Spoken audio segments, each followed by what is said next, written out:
गर्मी में एक कमरे का ससुराल बना होटल। अरे मोरी मैया, कितनी गर्मी हो रही है। गर्मी से हाल बुरा हो चुका है। बहू जल्दी आ जा, मैं तो शादी की तैयारी से ही थक चुकी हूँ। भगवान का शुक्र है कि ये शादी निपट गई। वो तो है माँ जी। ये कहकर रचना कलश के चावल गिराकर घर के अंदर आती है। अरे अंतरा, अब तो तेरी बहू आ गई है। अब तो तेरी बहू के हाथ से खाना खा पी कर जाएंगे। अरे जरा हम भी तो देखे बहू कितना अच्छा खाना बनाती है। क्यों कश्मीरा? अरे हाँ हाँ बहू, मुझे बहुत गर्मी लग रही है। मुझे क्या, सबको ही लग रही होगी। गर्मी जो इतनी पड़ रही है, तो जा सबके लिए ठंडा ठंडा शरबत बना कर लिया। जी बुआ जी। और सुनो, तुम शहर में नहीं गांव में हो, तो यहाँ पर तुम्हें घूंघट में रहना पड़ेगा। जी बुआ जी। अरे पर बहू देखेगी कैसे? उसने इतना मोटा और भारी लहंगा पहन रखा है, कपड़े तो बदलने देते। ओहो, जब तक बहू कपड़े बदल कर आएगी हम तो पसीने में तर हो जाएंगे। इससे पहले बहू तू कुछ शरबत लिया। जी लाई। अरे बहू, थोड़ा घूंघट और करो, हम तुम्हारे ससुर समान हैं, तुम्हारे ससुर के बड़े भाई। और हाँ, शरबत सत्तू या बर्फ डालकर लाना। जी ताऊ जी। माँ जी, रसोई कहाँ है? अरे बहू, तुझे रसोई ढूंढने में कोई परेशानी कैसे हो सकती है? वो देख, तेरा ससुराल एक कमरे का है, इस एक कमरे के कोने में हमारी रसोई। वो देख, जा जाकर शरबत बना दे, सभी मेहमान इंतजार कर रहे हैं। इसका मतलब हमारे सारे रिश्तेदार यहीं रहेंगे, इस एक कमरे के ससुराल में? और कहाँ जाएंगे बहू? यहाँ पूरे में बिस्तर बिछा देंगे, सब यहीं लेट जाएंगे। हे भगवान, इतनी गर्मी में सारे लोग एक ही कमरे में कैसे रहेंगे? ऊपर से रसोई भी यहीं है, सारी गर्मी इधर ही आ जाएगी। ऊपर से मुझे ना कपड़े चेंज करने दे रहे, ना घूंघट हटाने दे रहे। मैं तो ऐसी गर्मी में पागल हो जाऊंगी। ये कैसी जगह शादी हो गई है मेरी। इतना कहकर दिल पर पत्थर रखकर उस एक कोने की रसोई में रचना बड़ी मुश्किल से घूंघट में शरबत बनाती है और एक एक करके सभी मेहमानों को शरबत देती है। अरे बहू, इतना सा ही शरबत बनाया था क्या? अरे जरा अपने घर के लोगों को तो देखो, सारे मेहमान हैं।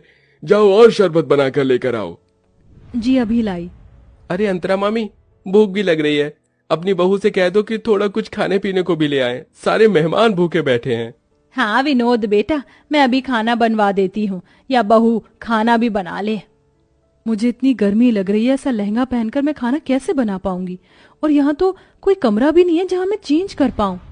इसीलिए तुझे मना कर रही हूँ, अभी सबको खाना दे दे, शांत होकर बैठ जाएंगे, तो तू अपने बाकी के काम निपटा लेना। जी माँ जी। बड़ी मुश्किल से रचना खाना बनाने के लिए लहंगे में बैठ पाती है। पूरी सब्जी बनाते बनाते उसे पसीने आने लगते हैं। हे भगवान, मैं तो थक गई।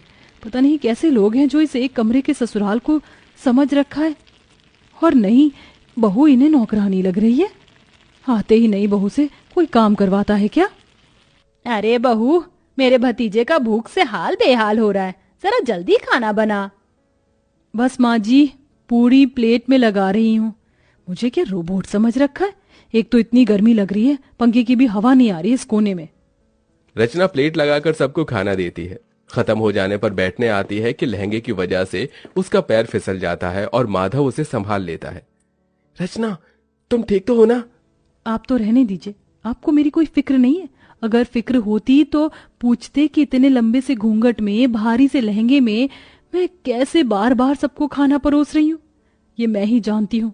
आपको क्या है, अपना सहरा शेरवानी उतार कर बैठ गए हैं 4 जनों में खी खी खी खी करने। अरे रचना, ऐसी कोई बात नहीं है, मैं माँ से बात करता हूँ। अरे बेटा, यहाँ बहू के साथ क्या कर रहा है? हमारे साथ भी आ जा, बैठ जा। और बहू, राजन विनोद की प्लेट खाली है, जा उन्हें सब्जी पूरी दे दे। जी जी अभी। और तुम तो छोड़ो मेरा हाथ। उस समय रचना अपने पति के पेट में एक कोहनी मारकर चली जाती है। आउच! क्या हुआ बेटा? कुछ नहीं ताऊ जी। फिर सबको खाना देने के बाद रचना थक जाती है और बैठे बैठे सो जाती है। उसे देख कश्मीरा जगाने जाती है तो माधव मना कर देता है। बुआ जी, उसे उठाइएगा मत, बेचारी गृह प्रवेश के बाद से ही सबको खाना दे रही है, एक पल के लिए भी बैठी नहीं है। और देखिए कितना पसीना आ रहा है, उसे लहंगा भी नहीं उतारने दिया आप सबने, थोड़ा तो रहम कीजिए। ओहो, देख रही है, तेरा बेटा अभी से ही बहू के पक्ष में हो गया। चलो अच्छी बात है, हम कौन से तुम्हारी पत्नी को परेशान कर रहे हैं, सोने दो। माधव पास के बिस्तर पर उसे सुला देता है और एक पर्दा डाल देता है। जिससे सारे बड़े बुजुर्ग रिश्तेदार उसे ना देखें। ऐसे ही शाम हो जाती है। रचना अपने कपड़े बदलकर आराम से बैठी थी कि मौसिया सास सुधा उसके पास आती है। अरे बहू, तुझे कितनी बार बताऊं घूंघट करके रख, तेरे किसी भी सास ससुर ने देख लिया तुझे तो गजब हो जाएगा। नई बहू को पर्दे में ही रहना चाहिए, समझी? अब जा जाकर चाय बना। मैं चाय तो बना दूंगी, पर मैं तो पहले इस तरफ बैठी हूँ ना, मुझे कोई भी नहीं देख सकता, तो थोड़ी देर घूंघट ऊपर कर लूंगी तो क्या हो जाएगा। मुझे भी गर्मी लग रही है, और ऐसा तो है नहीं किसी ने मेरी शक्ल नहीं देखी, सबने शादी में मुझे देखा है। देख ले अंतरा, देख ले तेरी बहू कैसे अभी से ही जबान लड़ा रही है। अरे मैं तो मौसी हूँ, मुझे इस बात का बुरा नहीं लगेगा, लेकिन कोई और होता तो तौबा तौबा तौबा। छोड़ ना सुधा, ऐसी बात नहीं करते, जा सबके लिए चाय नाश्ता लेकर आ। ये बोलते ही रचना घूंघट करके फिर से गर्मी में सबके लिए चाय बनाती है। अब इतने सारे मेहमान थे, हर कोई थोड़ी थोड़ी देर बाद अपने खाने पीने की फरमाइश कर रहा था। ऊपर से हल्की साड़ी पहनने पर विनोद कहता है, देखो रचना, मैं तुम्हारे जेठ की तरह हूँ और अभी तुम्हारी नई शादी हुई है, इसलिए बता रहा हूँ इतनी हल्की साड़ी मत पहनो। जो नई नवेली दुल्हन हो तो थोड़ी भारी साड़ी पहनो। भाई साहब, गर्मी लग रही है इसलिए मैंने थोड़ी हल्की साड़ी पहनाई है। कोई बात नहीं, थोड़ा बर्दाश्त करो और अपने हाथ के पकौड़े भी बनाकर खिला दो। फिर कहाँ मैं बार बार आने बैठ रहा हूँ, मुझे तो आगरा ही चले जाना है। अब मेरा भेजा फ्राई हो रहा है, शादी करके पछता रही हूँ। इससे पहले ही बढ़िया थी मैं जब जीन्स टॉप पहनकर विदाउट कोई घूंघट के इधर उधर रहती थी, पर इन बड़े लोगों ने तो मेरा जीना हराम कर दिया। ऊपर से इतना छोटा ससुराल है, हर जगह कोई ना कोई बैठा है। सच में कमरे के ससुराल को होटल समझ लिया है, जाने का नाम ही नहीं ले रहे। जब से आए बहू ये, जब से आए बहू वो। जी भाई साहब, लाई अभी पकौड़े। इतना कहकर रचना फिर से चूल्हा जलाकर गर्मी में बैठकर पकौड़े बनाती है। उस चूल्हे का धुआं और गर्माई सीधे रचना के मुंह पर लग रही थी। बस अब मुझे और नहीं होगा, मैं पागल हो जाऊंगी इस गर्मी में, थोड़ी देर बाहर चली जाती हूँ।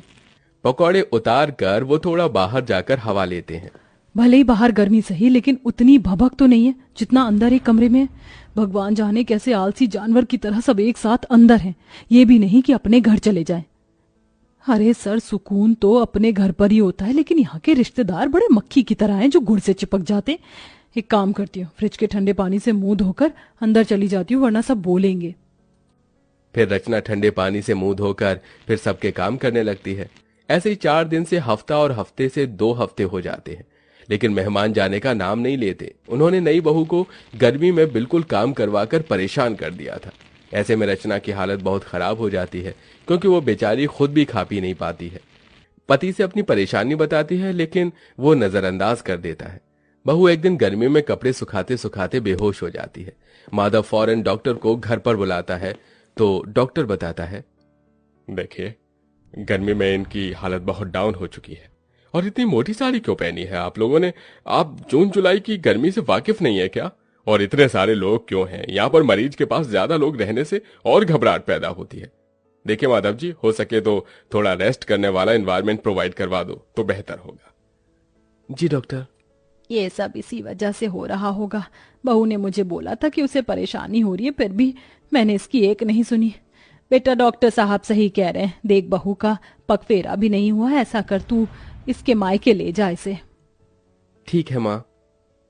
बहुत हो गया, कहीं ना कहीं ये रिश्तेदार भी मेरी बहू के इस हालत के जिम्मेदार हैं। बहुत दिन खाना खा लिया मेरे घर को होटल समझकर, अब मुझे इन्हें यहाँ से निकालना ही होगा। सुनिए, आप सब थोड़ा बाहर जा सकते हैं? जो डॉक्टर साहब ने बोला है उसी के लिए बोला है मैंने। हाँ हाँ ठीक है, चलो चलो सब बाहर चलो। उनके बाहर जाते ही अंतरा बहू से कहती है, बहू मैं समझ सकती हूँ, तू बहुत परेशान हो गई थी, इसलिए अब मैं तुझे तेरे मायके भेज रही हूँ और इन मेहमानों की तो छुट्टी मैं करूंगी। काश तेरी ये बात मैंने पहले समझ ली होती।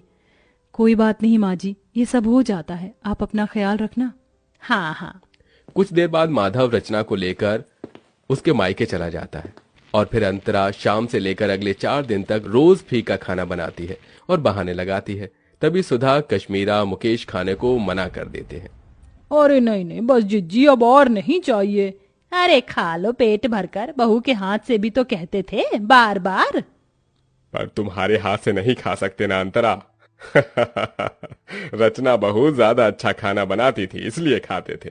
और वैसे भी अब हम सबको बहुत दिन हो गए हैं, अब हमें अपने घर को निकलना चाहिए। हाँ हाँ, अब हम सबको अपने घर जाना चाहिए, हम चलते हैं। इस तरह सारे मेहमान मजबूरन खुद ही अंतरा का बेकार खाना खाकर वहां से भाग जाते हैं और कुछ दिनों बाद ही नई बहू घर वापस आकर एसी में सास के साथ खुशी खुशी रहने लगती है।